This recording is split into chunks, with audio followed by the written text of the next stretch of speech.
Hey guys, it's Brain Scratch and Kirby. Yeah, Kirby. What a piss poor intro.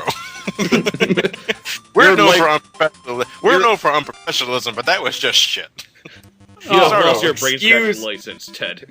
Smack.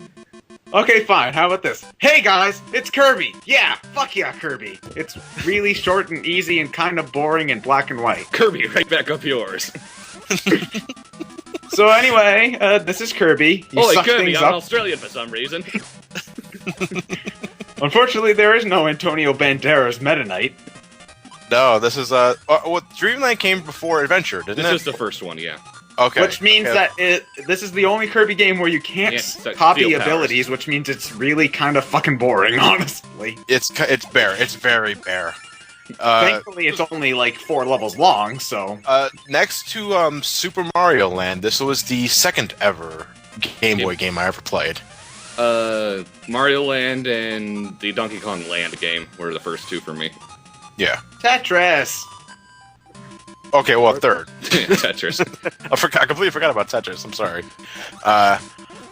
This was damn it, I wish I had bomb ability from this guy. Oh well. Yeah. I think it's Sir Poppy or something. You're not kidding though. Like this game is really fucking short. At least the music is good. Yeah, I love the music though, but I love the remixes more, just to be perfectly honest. Yep. Well, part of how short and easy this game is just Sakurai wanted to make this a game for beginners, and that sort of transferred through to all the other Kirby games, because other than Superstar and some parts of Kirby 64, the series is really fucking easy. Yeah. But it's designed that way, so I can't really fault it for that. But do you think it's because of Kirby's copy ability, or the fact that he can fucking fly? I think it's because he can fly. The copy ability is there just to add more depth to the game. Yeah. Because, I mean, the only game in the series where Kirby can't fly indefinitely is 64, as far as I know, and that game's a lot harder, because, you know, sometimes you actually have to platform in a platforming game. Who'da thunk? But anyway, right about now we're going to fight the easiest boss ever, Wispy Woods.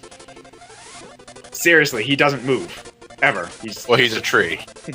He's even easier in the later games where you do have copy abilities, where you can literally just walk right up next to him, spamming a copy ability, and then you win.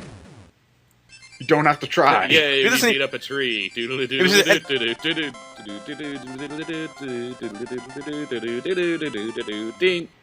Yay! Castle. How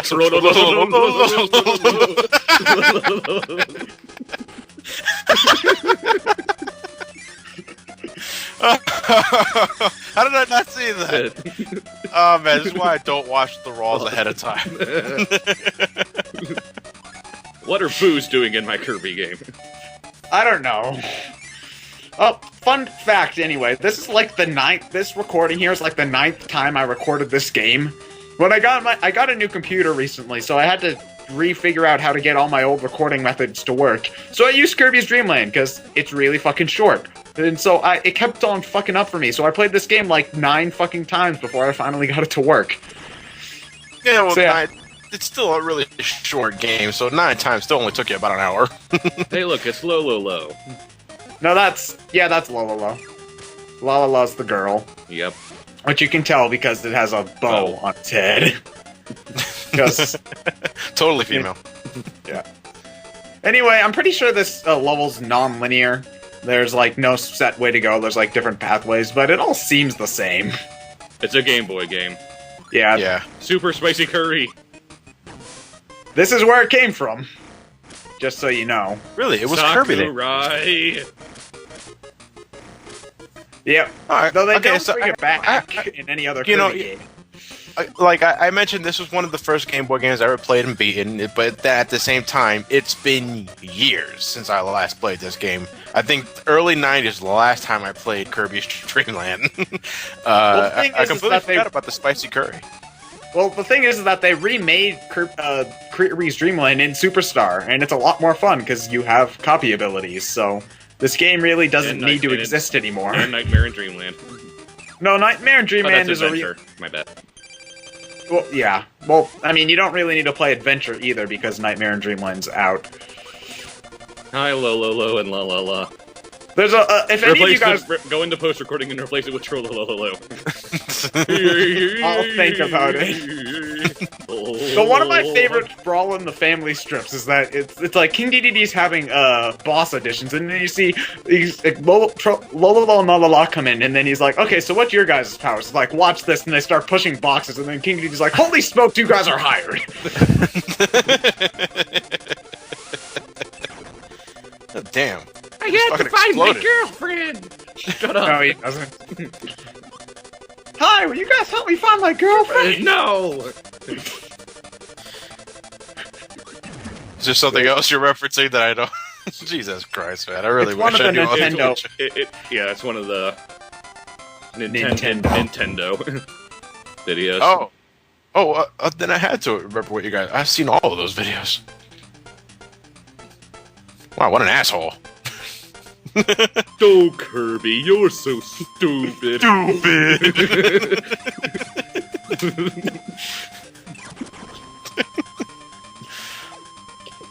Was it, I don't know if you... I don't think you're going to be showing it off because of just how short the playthrough is. When you beat the game, you're given the option to do extra game, which is pretty much the hard mode, which is still pretty easy. It's the hard mode. The only difference is that some of the enemies are more aggressive and there's more of them. That's about it. I mean, I was fucking tired of this game by the time I recorded this, so I was like, no, I'm not fucking with extra mode. Don't care. The one thing I do appreciate it is that at the end of the game, they give you the code to do extra mode, which I think is like select A and B or something like that. So it's you don't really simple. Yeah, but I mean, after that, you don't have to play the entire game to unlock it, unlike Mario Land, where you have to beat the normal game in order to play extra mode. Yeah. So that's nice, at least. Yeah, you see, it's pretty easy to avoid enemies when you can fucking fly, Sakurai. Then Kirby just randomly trips. Fuck! But I think what makes this game feel so slow and why it feels like it drags on so much, even though it's only a 25-minute game, it's because Kirby can't dash. He only has one walking speed. In every other Kirby game, you can double tap the control pad and you move faster, and that's nice. But in this, you really can't. You're relegated to one walking speed, but at the same time, the level design is still kind of compressed. So you really don't need it most of the time. I guess, but when you're going back to it, it feels odd. Yeah, I was just about to say that, actually. Yeah, especially the floating controls are also odd. You jump... In most other Kirby games, you can jump and then just keep on pressing A in order to float. In this game, you have to press up in order to start You have to hold up, yes. It does not feel natural. I definitely remember that. It doesn't feel natural, especially if you've played every other Kirby game before this, like I have. Okay, so looking back at this, I realized that Smash Brothers took a lot of more items than I thought from Kirby. You know, I knew the Maxim tomatoes were from Kirby from the start, and the Star Rod, and the Star Rod, and the Star Warp, the spicy curry. But I didn't. Even the fucking capsules are Kirby. I wonder who made this game. Also, whales! And that was entirely pointless. Now back to our regularly scheduled programming. So yeah, oh no, a turret! Now we have the power of flight. Wait. Couldn't we do that already? Also like Mario Land, there's a random shooter section for some reason. Well, at least with Kirby, it makes more sense. Not really. He can already fucking fly. Well, it comes out of fucking normal. Puff things. Nowhere. And I don't get where... is Kirby's breath really that bad where it can take down a blimp? Well, I mean, have you ever like blew on a piece of paper with all your might? That thing goes really fucking far. I mean, I guess, but... That's the best I can come up with. I always thought it was just Kirby's breath was so terrible after all the Waddle Deezy's eaten that it could just destroy things.